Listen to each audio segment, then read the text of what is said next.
First of all, I want to say TikTok is diabolical. That whole fake band shit, then you're back after a few hours has Shonda Rhimes written all over it. Congratulations, you bastards successfully scared the shit out of everyone on that platform. Now that TikTok is back, let's get back to business. I need to call out a certain TikToker who's been pushing a questionable narrative. Ivan, please step forward. In Brooklyn, it was called top rocking and going off. A burn is a move that you do with top rock that's a disrespect. If you watch Beach Street, you see when these motherfuckers, they extend their hand out and it's like, here, I'm putting my dick in your face. That's a burn. You see how uneducated you are? Dropping that knowledge. Dropping that knowledge. Uneducated and want to speak about it. It's not a burn. It's a specific move in breaking. It's not. Again, message to the black community. If you guys are really that passionate about other people telling black culture, why don't you guys study on y'all's own culture then? Because you're not even West Coast. You're not even claiming breaking. Oh, we don't do. That's why I'm here. That's why I'm here. Like you guys need to be proud of your fucking heritage. Papa's here. But no, listen. But we all black, basically. We all black. We all black. You just light as hell. Okay, we're not gonna get into the one drop rule here, but we know what you're saying, bro. We know what you're. Ivan has been promoting the idea that Puerto Ricans are co-founders of hip-hop. What's striking is that some of the same people on TikTok who passionately call out the erasure of Native American history seem perfectly fine with appropriating cultural elements from Black Americans. Let me make this clear. Puerto Ricans did not create any aspect of hip-hop. The history of hip-hop has been well documented, and that record does not support Ivan's claims. For example, Ivan argues that salsa can be found in hip-hop. This is simply not accurate. I always find it very strange that the same people who love to gatekeep from black people are always the same ones who want to latch onto black creations and inventions. It's very strange. So, Ivan, and anyone else supporting this narrative, please pay attention.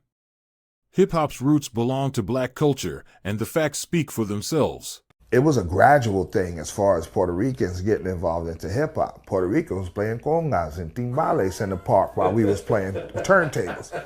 All right? So they are guests in the hip-hop. Lord Jesus. Yes, just come on, brothers, if you want to hear a story about that preacher and the bear. Gather round, boys, I don't want you to miss none of this here story, cause it goes like this. A preacher, he went out to hunting. It was on one Sunday morning. Though he was one Christian young man, but he took his gun along. Well, the first thing he shot was a bunch of fine quails, and he shot him a nice fat hare. Then through the woods on his way back home, he met a great big grizzly bear. Then the Reverend fell down upon his knees. He sent up a great long prayer. Puerto Ricans and blacks created hip-hop.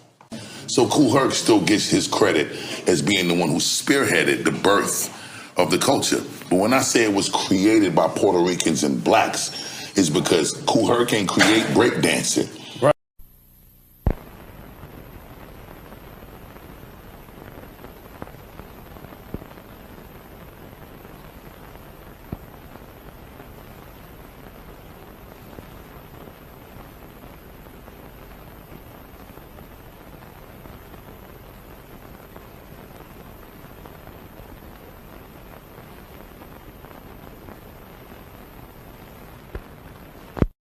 The band done stood us up. No jive and no jumping?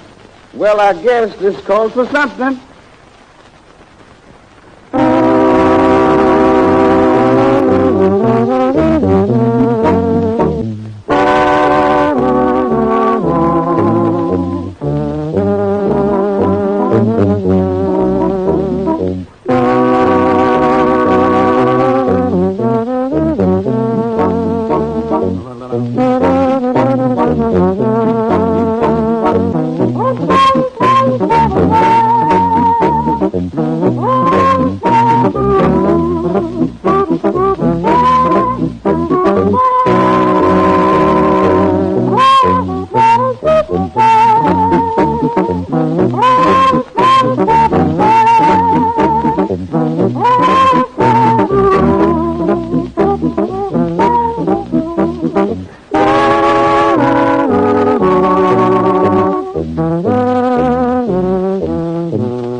But it still does not negate the history of the History's culture and the history of how it Latinos and started. blacks created hip hop. If you go to Wild Style, the first hip hop movie, you will see the Cold Crush Brothers. Their DJ was Charlie Chase, Puerto Rican. And you'll go to the battle that they had with Romantic, which was the first Puerto Rican MC. Ruby D was in there with the Fantastic Romantic.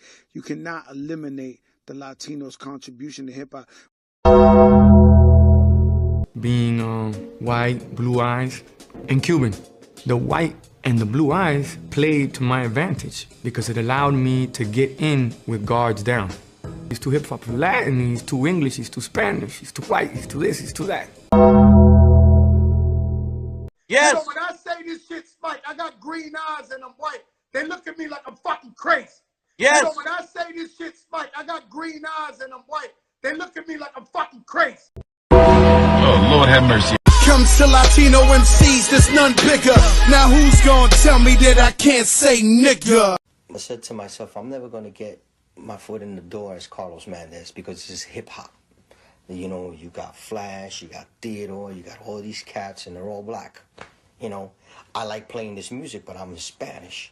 I'm not gonna be accepted if I go out there as DJ Carlos Mendez. Just the name alone is gonna make you not wanna come in the door. And then the Hispanics were telling me, what the hell are you doing, man? What are you doing playing that Jungle Bunny music? Music is African. Brazilian music, all of it. Dominican music, Spanish drums, all the music is African music. So, you know, you getting on the Afro beat now. I've been in Africa. They've been doing that. You know what I'm saying? Like, you know what I mean? It ain't new. All the music is African. Now everybody is seeing what I have seen for the last couple years. I'm not a player, I just crush it out. One of the lines that made this song so famous is when I go Boricua, Morena, and what Boricua means Puerto Rican and black woman. That's like my love to the music, you know? My love to thank you to the black people for accepting Boricua. Thank you to the black people for accepting Boricua. Thank you to the black people for accepting Boricua.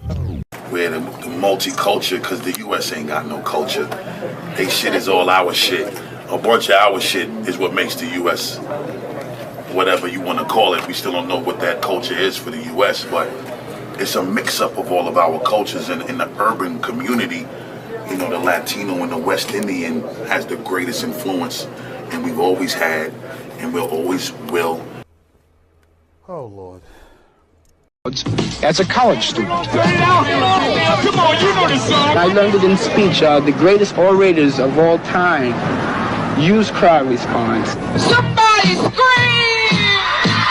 Breakdown! Rising rappers like Curtis Blow may be the newest stars of pop music, but the origins of rap date back hundreds of years. Break it up, breakdown! Went out on the front porch walking around. Stories in rhyme have traditionally been common among the black poor in the Deep South. Face, comb his head, next thing he want to do, slip in my bed. In the interaction between black preacher and congregation lies the roots of the call and response form of most rap songs. The scat singing of the jazz greats comes from the same tradition, as does the verbal virtuosity of musical giants like James Brown.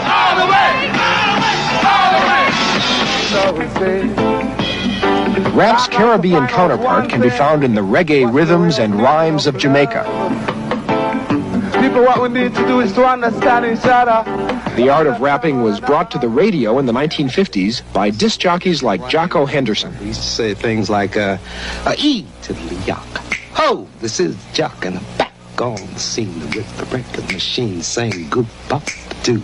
How do you do? The boastful poetry of Muhammad Ali is in the rap tradition. Ali swings to the left, Ali swings to the right. Look at the kid carry the fight. As was the civil rights rhetoric of the appropriately named black leader H. Rap Brown. Because if America don't come round... What do you think of music around today, especially things like hip-hop and Run DMC and the Beastie Boys? Well, those are poor copies, well, not say poor copies, but they're copies of what they thought I was doing in the 60s, like Let the Brother Rap. The brother got the rap.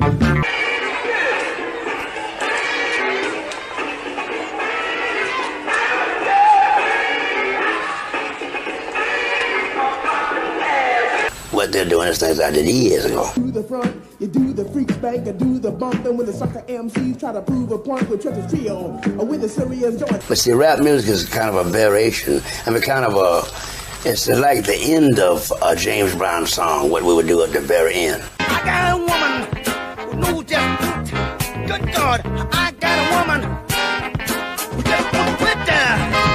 She won't stop loving, but just a little bit. She's fine as wine, that's my kind.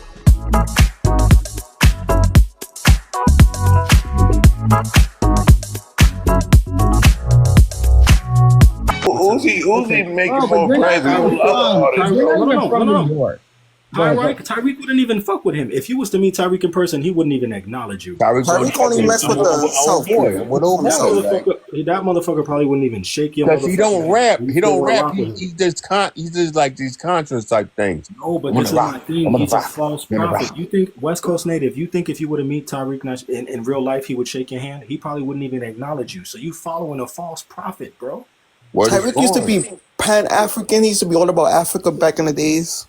I know him. He was he's a Pan-Africanist. And then he switched when they kicked him out. They kicked him out the squad. Yeah. Hold on. He switched up the moment he got into it with Umar Johnson. Once Umar and him started beefing, that's when he switched up the Pan-Africanist bullshit and went to because SBA. Umar called him out. Umar said, you're a fake. Umar said, you're a fake. He got kicked out the squad. Yeah, word. He said, you're a fake. And then he's talking about, I'm not a fake. Next thing you know, he's making some famous music. Like, come on now, dog. You can't have both ways. I represent MF Doom. Here's the thing, right? This is something that people have to understand. Rap music, hip-hop music, and breaking were the two biggest elements that came from hip-hop culture. Agreed. Hey, yo, why don't we just get in the cypher right now? Okay, you want to do that? We can do that. Put on the beat. I'm down.